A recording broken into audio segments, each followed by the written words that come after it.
So let's start with it. If I've got multiple sclerosis, is there a role for weed to play in my health and recovery? If we're talking about it, you know, we're not gonna pull the bamboozle, the bait and switch. We're not gonna, we're not gonna lead you astray, set you astray, run amok. That ain't us, We will right? not hoodwink you. Yeah, we would not hoodwink you, bamboozle you. So MS, March is Multiple Sclerosis Awareness Month. Right. And the interesting thing about multiple sclerosis as it pertains to medical marijuana or CBD is that it is one of the most commonly accepted conditions that people can get medical marijuana licenses or access to state-run or state-regulated medical marijuana programs. So Oh, if you go wow. throughout all the different states, we talk about like every single state has its own kind of different law about cannabis access or medical marijuana.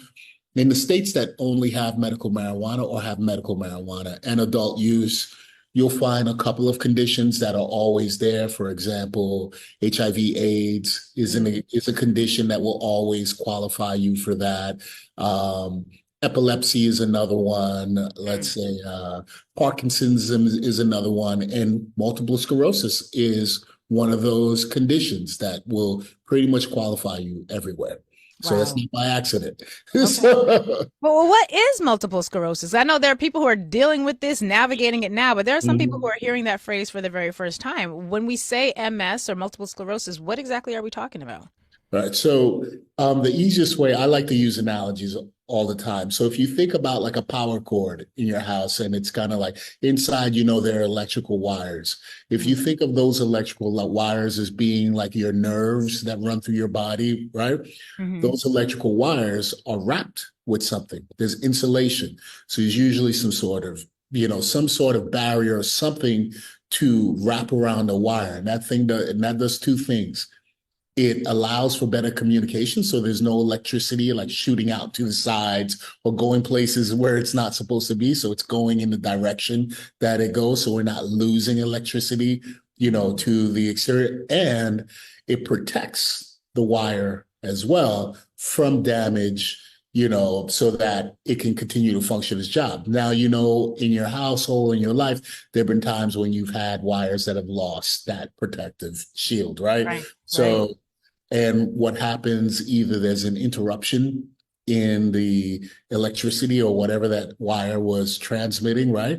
Or, it makes the wire susceptible to other things, right? So you touch it, you're like, what was that? Like, yeah, Right. that's the wire, right? And so multiple sclerosis is similar to that the wiring, which is called the insulation, which is called myelin around your nerves, starts to get broken down and it starts to fray. That Mm. happens because of your body's immune system, like a few other conditions, these autoimmune disorders, mainly meaning your body is attacking itself, Wow. it's breaking down the insulation around your nerves, and as a result, you start to suffer the consequences.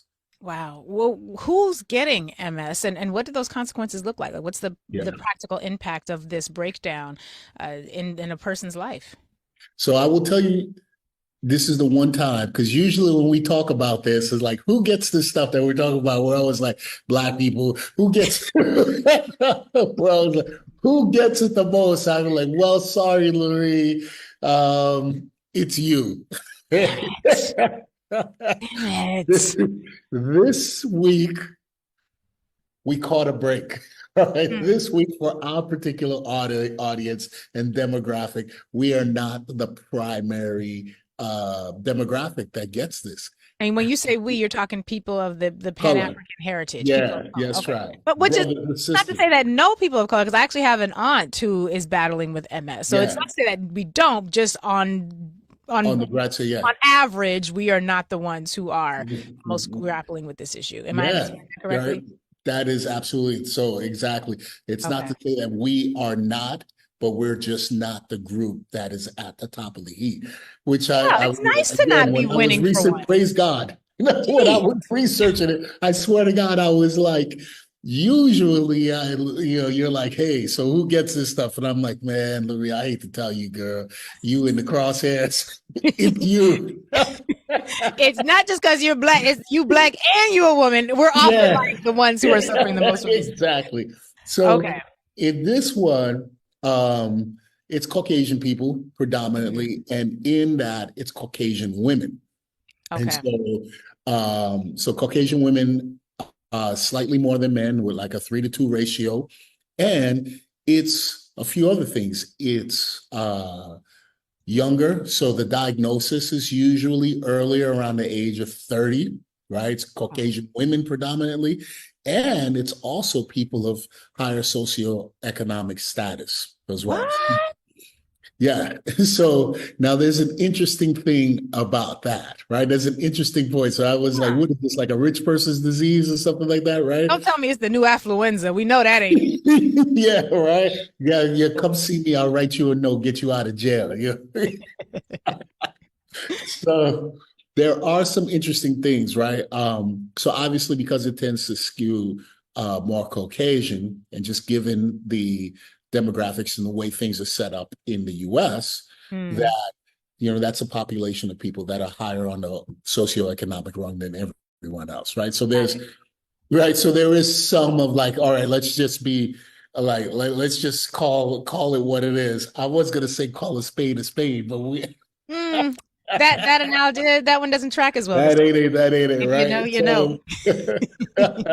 So but there's other things, right? So it's outside of the fact that the US is set up, it's a socioeconomic system. It's set up to put certain people at the top of the heap, right?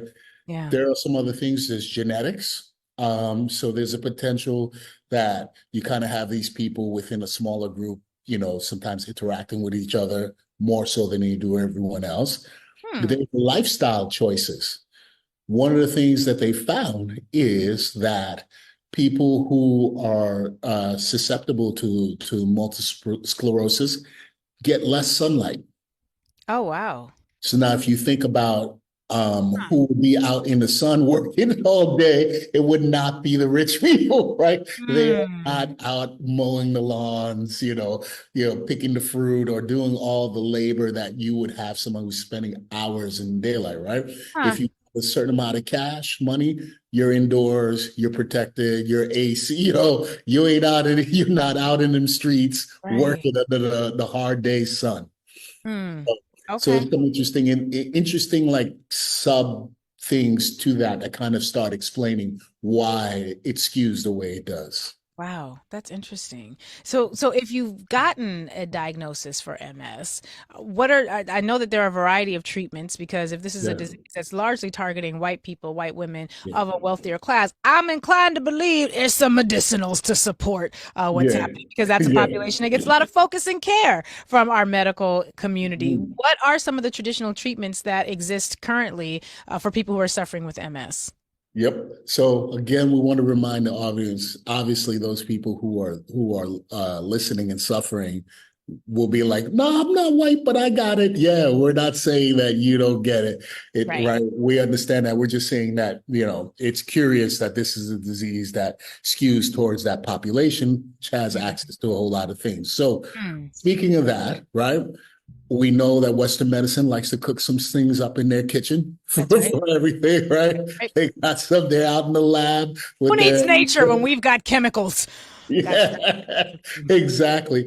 So what they want to do, like I mentioned, is that it's your body attacking its nerve system, right? Yeah. So your body can do that it attacks itself in a lot of ways. Like rheumatoid arthritis is another way that your body attacks itself. You've got like Mm. Crohn's disease, ulcerative colitis, all types of these autoimmune, diseases. Um, so these drug therapies are targeted at your immune system in different ways in order to get your immune system to chill out.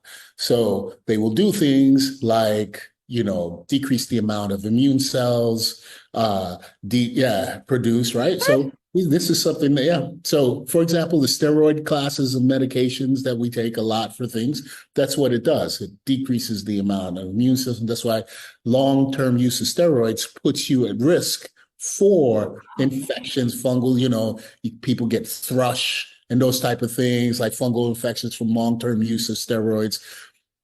So they try Wow. to like trick your immune system or break down certain parts of your immune system. Again, using the analogy, it's like your immune system is your forces, your fighting forces, like your army, your military. Right, right. So you And got to weaken the army so that the army doesn't work against you. against its own people, its own citizens, right? And so it targets Oh, that. that's like, oh, there's a racism analogy in here somewhere. I was like, Yeah, wait, that's like stopping. Okay, I got to work on the analogy, but there's right. definitely an analogy here about your own nation's military working against you Yeah, right. because the You're blackness. occupying yourself, Okay. right? Wow. And so these drugs are targeted at either decreasing the amount of, let's say, military people available or breaking down some of their equipment. Like, okay, Mm. well, you guys are going to show up and act crazy anyway. We're going to disable your GPS and tracking system. So you won't know where to go. Wow. Right? So since you won't know where to go, you can't go to the place that you were aiming to get to. Right. And Mm. so all these drugs kind of work in some way to stop your immune system from doing what it believes is its job.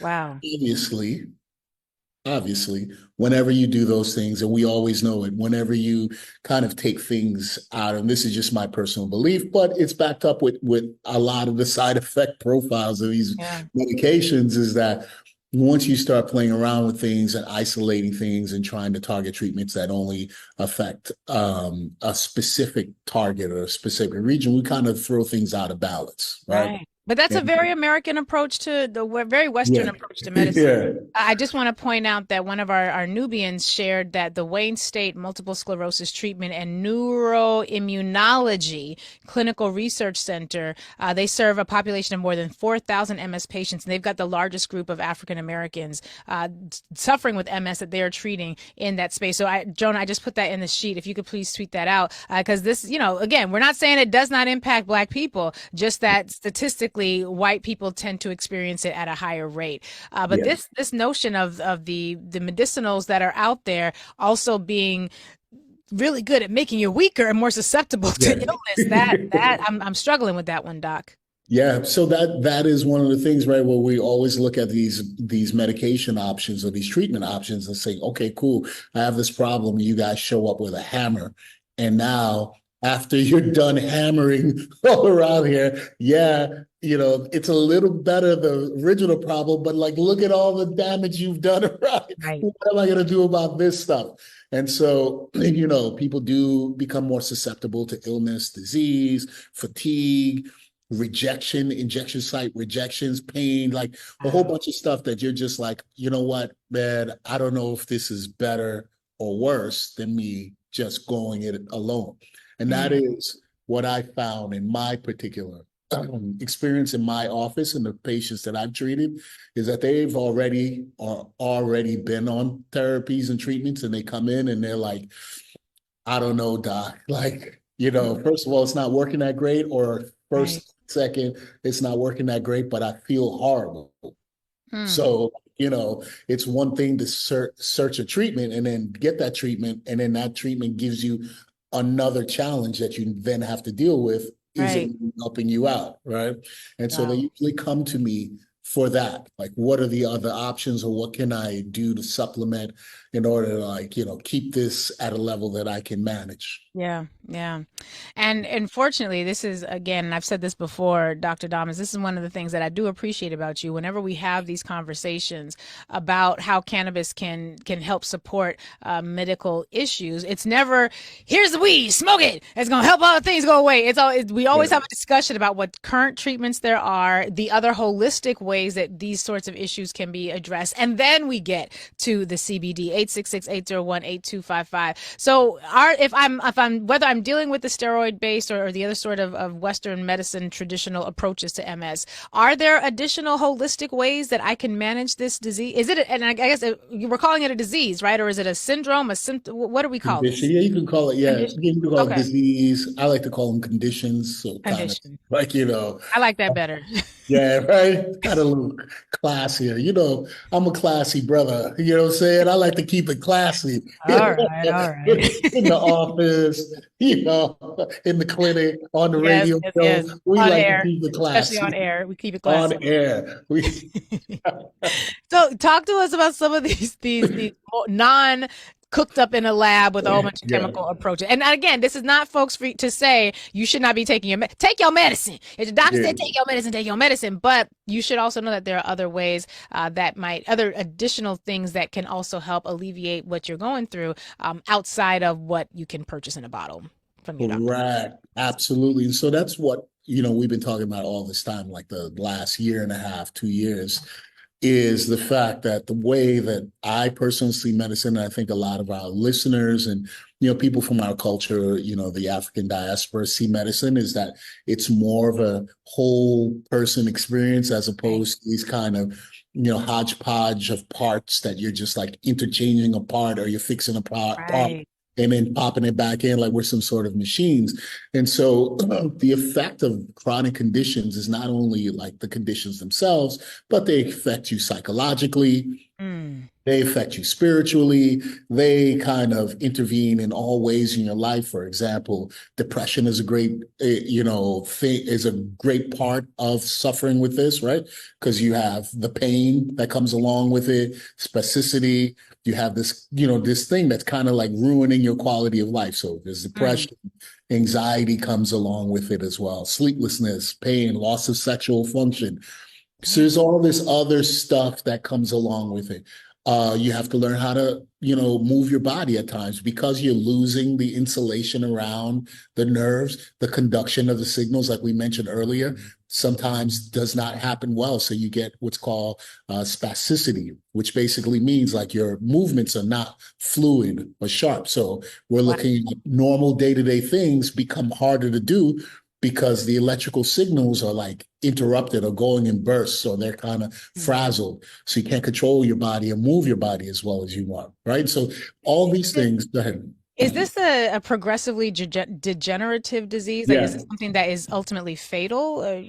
What? Yeah, it can be depending on where you're Wow. going because you can have developments of these things called plaques. And once you get the plaques on there, and so like the plaques are like somebody saw that the wire was frayed and they were like, oh, I got to fix that. Let me put some duct tape on it. And it's like, yeah, that's like Mm. that doesn't really fix it. Like that's duct tape, but I guess it's better than nothing. But the duct tape is not a great insulator, then it's not a permanent solution. And so now once you get these plaque Wow. developments, those sections right there are really compromised. And so Mm. if you get them in areas that affect your respiratory drive, that affect your ability to actually go through some autonomic nervous system functions, it can lead to death. So, Wow. yeah, so this is like a long-term thing. Yeah. And, there are things that you can do besides give people medications that can help them manage that, right? So physical therapy is really important, right? You got to go out and move. You got to learn how to move your body. Occupational therapy. Okay, now you have the difference between physical therapy and occupational therapy, for those who don't know, they taught me in residency because we used to be like, I call PTOT and the occupational therapist said, we don't do physical therapy. So the occupational therapists teach you how to go through, how to get about your activities of daily living, the Mm. things and the skills and the functions that you need to do to live your everyday life. How are you going to open cabinets and bottles and jars now if you have weakness and pain? Wow. Right? So how are you going to put your shoes on now? Right? And so if you can, so they teach you how to do those things, which are very important. The Right. medication doesn't handle, it doesn't address those things. And then, building strength, muscle movement, proprioception. So things like yoga, Tai Chi, Mm. meditation allows centering of the mind, help you with some of the anxiety, depressive thoughts, right? And then therapy, Yeah. right? Because Yeah. all these chronic conditions have a psychological component. And so Mm. that should not be involved. All those things can help improve the person's quality of life, which is what we want altogether, drugs or no drugs, That's cannabis or right. no cannabis. That's right. improving the quality of life. So if we're approaching it from, we've got our medicinals, we're doing our therapies, our physical, occupational, mind body therapies, we've got our cognitive behavioral therapies. I'm sure diet can also play a role in Yep. this as well, and then that brings us to if you have any dietary recommendations, please provide them. But that also then brings us to the one element we have not discussed, and Flower to the People requires that we discuss it. Between diet and cannabis, how do those things also support people who are navigating the journey of living with multiple sclerosis? When you were saying that, the song, remember the song, Give Me the Weed, Good God, that's what just popped up in my head. So, an interesting thing There's that that we classy doc again. But give me the weed. That's yeah, hey, give me the weed, listen. good ganja weed. So, uh, one of the things that we talk about lightly from time to time that I think at some point we should talk about is nutrition and diet. Yes. Because even Western medicine is finally catching up to the idea that the diet has a lot more influence and benefits to us than the stuff that they've been pushing out with us with the food pyramid and our recommended daily allowances. Like that's a very rudimentary way of approaching nutrition science, right? It's like Right. broad categories, eat your meats and grains and this and that and your servings, and then make sure you get these vitamins and minerals, and that's that. And so we're finding out things about the gut-brain connection. We're finding the Huh. importance of gut flora. That's why you see all these people eating, supplementing. Acidophilus and Yeah, probiotics. exactly, with Yeah, yeah. probiotics. And we're also finding out, and this is, somebody's grandmama back in the day or whatever, probably told them, listen, that food is killing you, right? This stuff is killing. Let me give you some good food that will nourish you. And that's the absolute truth. So a lot of the foods that we're getting, especially if you live in real urban areas or, places that are not don't have ready access to fresh foods Mm. are highly inflammatory. So the foods, and we Wow. have this autoimmune immune condition like MS, which inflames the body, right? So your defense forces, your army is inflamed, and they're ready to take action on something, and then you feed them something that just gets them even more fired up, right? And Yeah. so what are they going to do? They're going to be even angrier and wilder. And so we're finding that a lot of foods cause an inflammatory response, a general whole body inflammatory response. And so being able to stay away from processed foods, eating foods that don't have a lot of inflammation. There are things that we know that trigger certain conditions, like an easy one is gout and alcohol, or gout Mm. and red meat. Like, don't eat that stuff. It's just gonna blow your big toe up, Yeah. right? Yeah. So, and we're finding that a lot of these foods, not only a lot of our diets are really bad for us health wise, they exacerbate conditions, but there are things that we can add to our diets to help decrease the inflammation. Yeah. Yeah. Okay. All right. So this nutrition matters. I'm actually learning and I should know better because my mom raised us to recognize the power of nutrition. But it's funny how you cross over into the 40s. And you're like, well, Yeah. damn, she was right. Like, this food is very inflammation inducing. Everything that your mother told you that you should have listened to, Word. you didn't. I have to give up my cream cheese brownie addiction. But so in addition to diet, we've got medicinals. Decadent. Let's move on to the cannabis. Ah, How does cannabis help? Because obviously it does. If every state has at yeah. least has a framework that contemplates MS being one of the diseases or conditions for which a medical cannabis license or prescription card is available, obviously cannabis has a big role to play in alleviating the symptoms that are attenuating to a diagnosis like MS. But how and why? So, two primary things that we discussed in the past, right? So, as an adjuvant to pain management, so quality of life thing. So we know THC is a very, very potent pain reliever.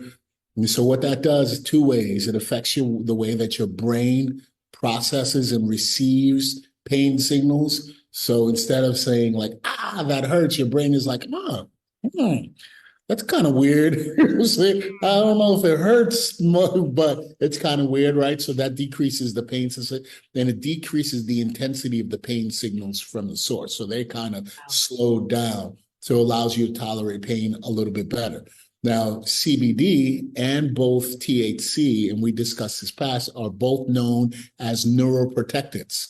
So what that means is that they actually protect the nerves themselves. And we discussed this, I think, in it may have been like the legalization episode we had when, we discussed the US government having a patent on cannabinoids as neuroprotectant. So that's like a well accepted and established scientific fact. That is like, nobody's denying that. Even the government. Application of that has been slow, right? So it's a well-known neuroprotectant. There have been studies. Just to be clear, this don't mean you should be out smoking all day talking about I'm protecting my neurons, right? That's not what we're suggesting. Yo, what's up? What's up? Yo, man, I'm just chilling, man, protecting my neurons. What's up with you, son? What's up with you, son? Yo, my neurons need some protecting too. That's that L. That is not the message for the day. That is not the message. All right. So if you want to protect your neurons, make sure you form a cipher. Don't use blunt wraps. They're cancer causing.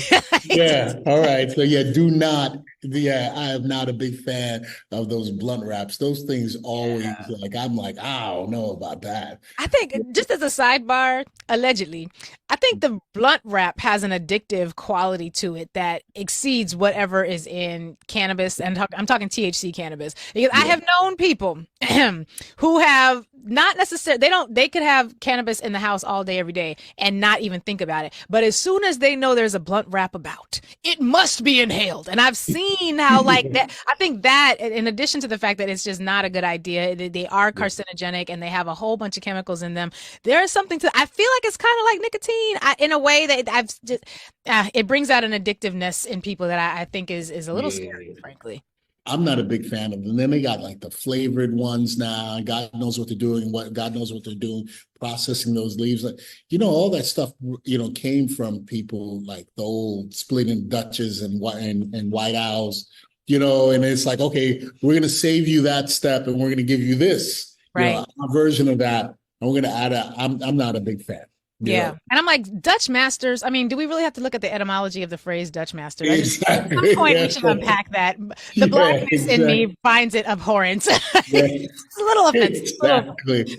Dutch and master. Like I said to you, right? Like, we don't even, like, a lot of us don't realize that, people drank it as teas. Like, smoking wasn't, like, historically the thing that you would do with it. It was to smoke it and then render not to smoke it, to boil it, cook it, and then render the cannabis oils out of the plant. And then you can drink that, and then you can make other things from that. You can mash it and make your salves and all that stuff. You can't do all that stuff if you light it on fire. Right. Yeah. Exactly. My first understanding of cannabis as a medicinal, when I was younger, I had a family member who had really bad asthma, and their parent would boil them marijuana tea.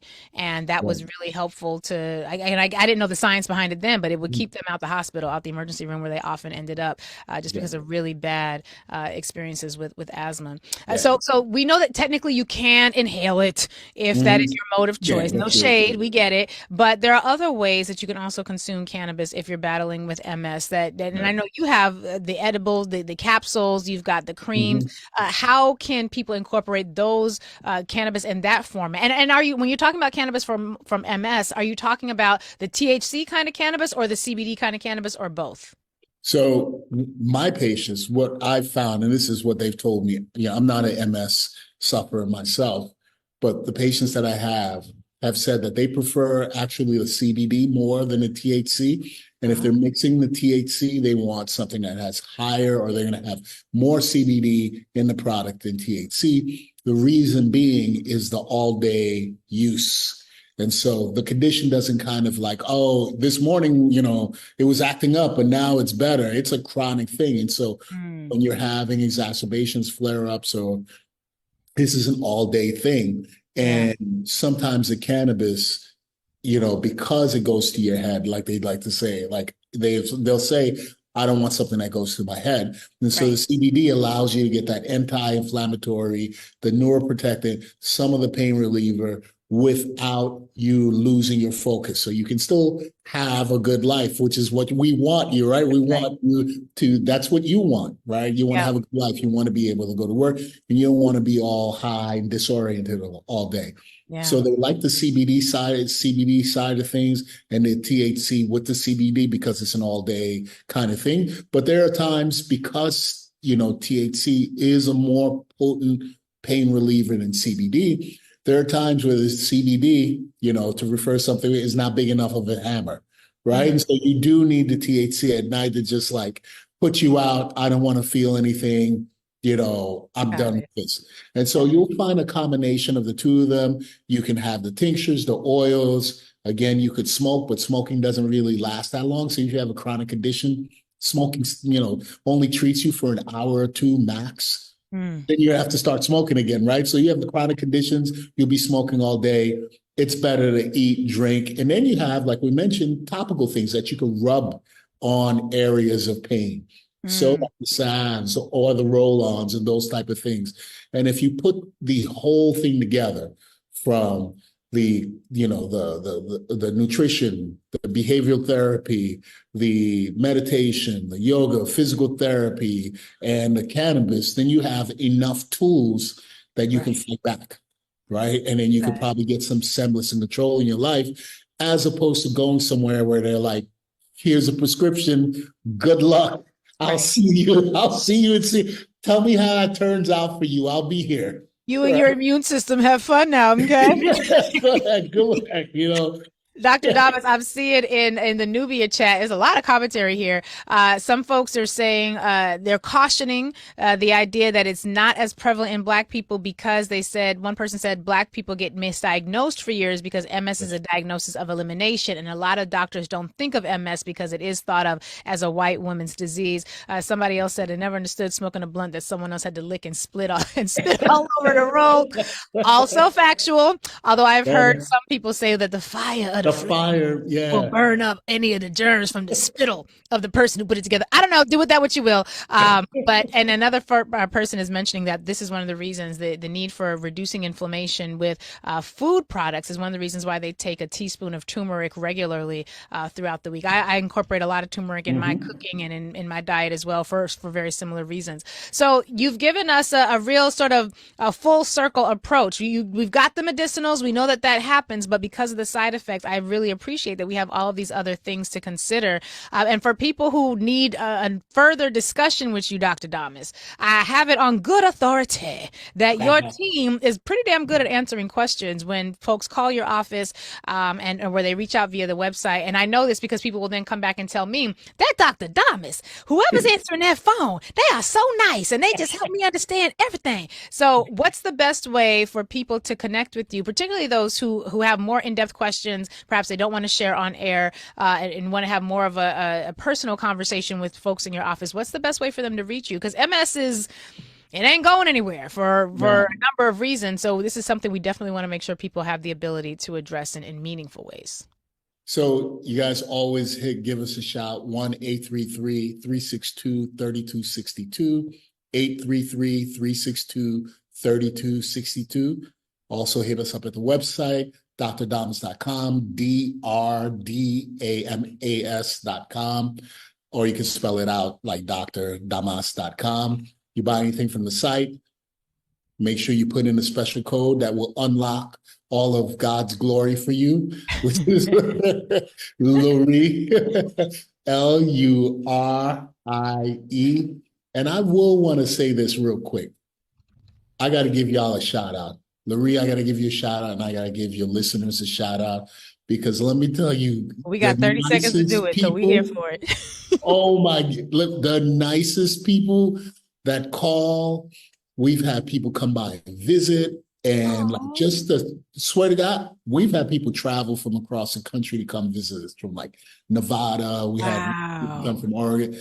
But when I tell you about like nice people, like the sweetest, they'll call up, be like, so we're giving back what we get, I right? know So that. no one calls us and is like mean and angry to us. Everyone's nice as you. You have to be nice. You have no choice. So I appreciate you guys, and you help us out a lot because we learn a lot from the people that call us in, call in Yeah. and come and see us. It's a blessing for real.